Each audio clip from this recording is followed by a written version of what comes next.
Confront your dark side, the law of repression. Most of the times when you meet individuals face to face, they're very kind and decent people, but don't let their fronts fool you. That well-behaved person that is always so gentle and polite and never seems to get angry is repressing their shadow, a dark side that's selfish and not very polite. Most people were taught to hide it to fit in, but even if they manage to keep it from rising to the surface most of the time, the shadow won't stay in the dark forever. It manages to rise to the surface every now and then, even if it's just for a brief moment. Beware of these people. Their excessive politeness should sound an alarm. They usually have a thick shadow waiting to come up and hurt someone. Better if you're not there when that happens. Also, become aware of your own shadow and integrate it. This way you will be able to control it and use its energy effectively. Integrate your shadow and you will become a more complete and authentic person. In the end, suppressing your shadow is suppressing a part of yourself. You only have a human without it, and people can sense you're hiding something. Once you become one with it, people will sense your authenticity, and they will be drawn to you. A person that has integrated his shadow has accepted himself and has nothing to hide, making him a lot more authentic and attractive. It's natural to display yourself as someone social by hiding your antisocial behaviors.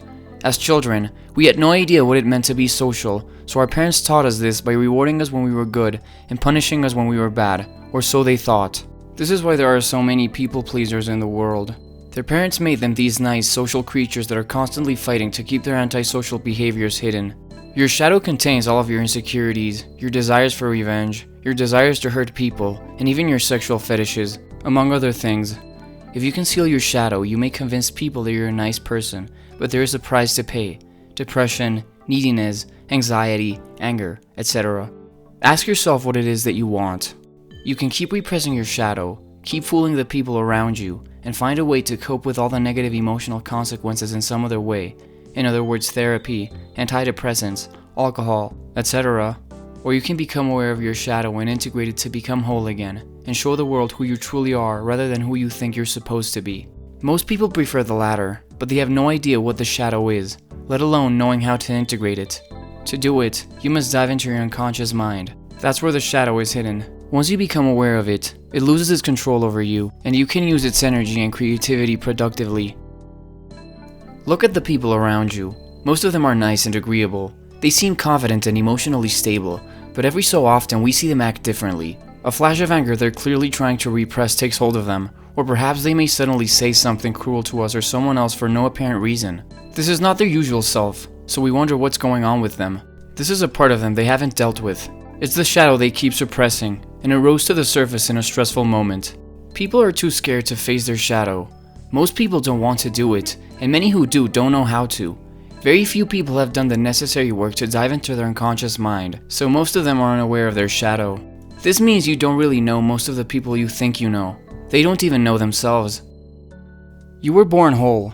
As children, we didn't repress our shadow. People find children adorable not because they're nice, but because they're authentic. Whenever they don't like someone or something, they say it. They cry when they need to cry instead of holding on to their sadness or their frustration like adults usually do. Their authenticity makes them lovely, despite their selfish tendencies. Unfortunately, most parents unintentionally educate their children to become people pleasers. They teach them to repress the parts of themselves they believe will complicate their lives. Their parents want to help them, but they usually hurt them instead, and the child ends up having to pay the price for the rest of his life.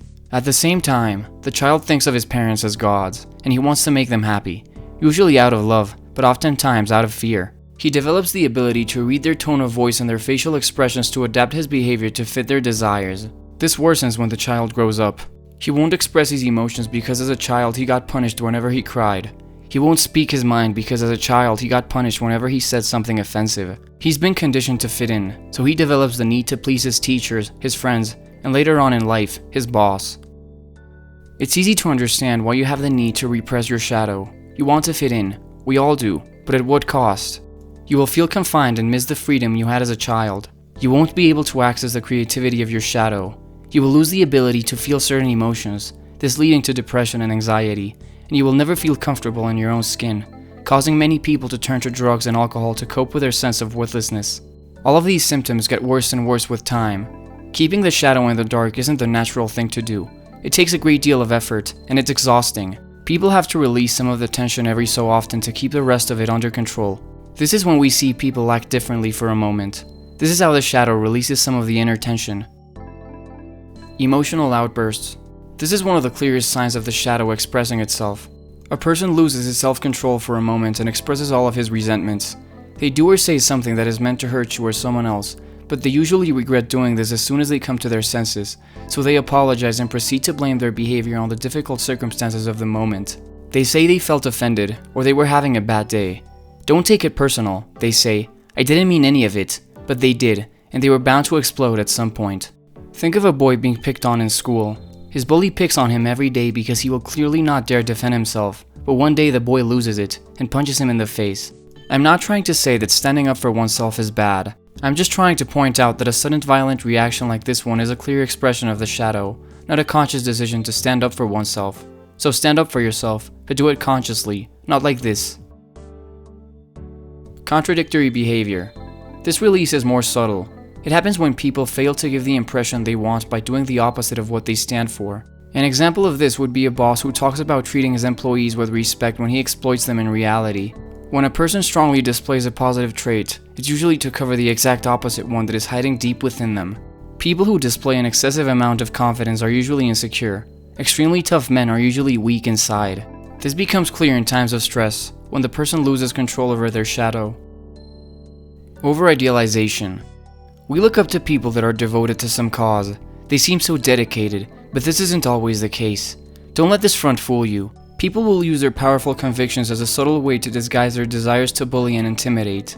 This is what is truly motivating them. They're well informed on the subject, and they use their knowledge to make others feel stupid to make themselves feel smart. They say they're just informing people and sharing their opinions, but their aggressive tone of voice and body language reveals that this is not the case.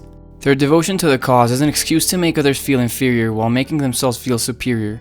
Their apparent commitment to whatever person, cause, or object is used to justify their aggression.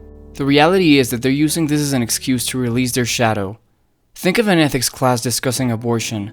They start debating whether it's ethical or not. Some students are pro-abortion, while others are pro-life. In theory, it's safe for any student to express his opinion on the subject without being judged, but there's always a student that isn't that respectful. He speaks with a violent tone of voice, clearly insulting those who don't agree with him. He justifies his behavior by saying he can't understand how someone could say abortion is ethical when to them it clearly isn't. I'm not being disrespectful, they say. They are being stupid, but that's not really what's triggering their aggressive behavior. They're simply taking advantage of the discussion to let out their deep-rooted anger and release some tension. Imagine a man walking up to a Jewish man and telling him that Jews deserve to die. In most cases, this would be enough for the Jewish man to want to fight him, but this would only happen if the Jewish man has deep-rooted anger in him. He would use this as an excuse to get into a fight and release some of the anger he already had. It's easy to tell himself that his aggression is justified because this other man clearly offended him in his religion. The truth is that an emotionally stable man with no deep-rooted anger that has already integrated his shadow wouldn't respond with aggression. He would of course think negatively of this man, but violence is an expression of the shadow. This is just a hypothetical situation though. I'm not trying to encourage anyone to go around trying to offend people of different religions. Please don't tell anyone something like this. Few people have integrated their shadow and have learned to display their true selves without fear.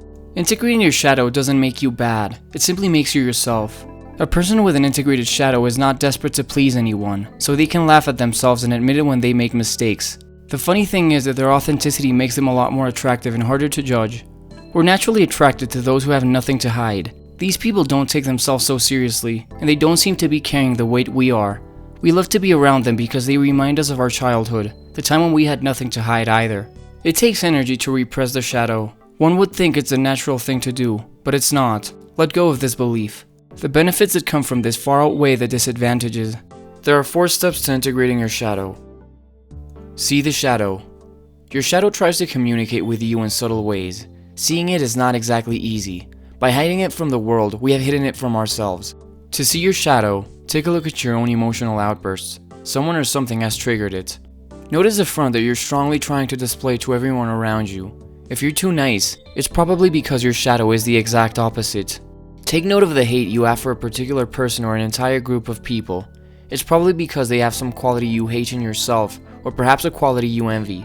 All these are pointing to the shadow. It's speaking to you, so listen. Embrace the shadow. Once you shed light on your shadow, you must accept it and take it in. This comes with many benefits. You'll become a lot more authentic, attractive, happy, and creative. Explore the shadow. Your shadow is complex. The more you explore it, the better you'll be able to use it and the more benefit you'll get from it. Pay attention to your intuitions, dreams, and impulses. Think about what they're trying to tell you. This will help you know yourself better and help you become a more complete human being. Show the shadow. Showing your shadow will set you free. Hiding it will only make you shy, insecure, and miserable. We fear ending up alone so much that we put on a front we believe will please the people around us. We choose to do this, but because we're not fully aware of this, we blame and resent the people around us for forcing us to be someone we're not. We think that if we were to show the world who we truly are, we would be rejected, but this is just not the case. In fact, the opposite is true. Once you show the world who you truly are, more people will like you and even look up to you. Thank you so much for watching. If you like this video, please leave a like and subscribe for more.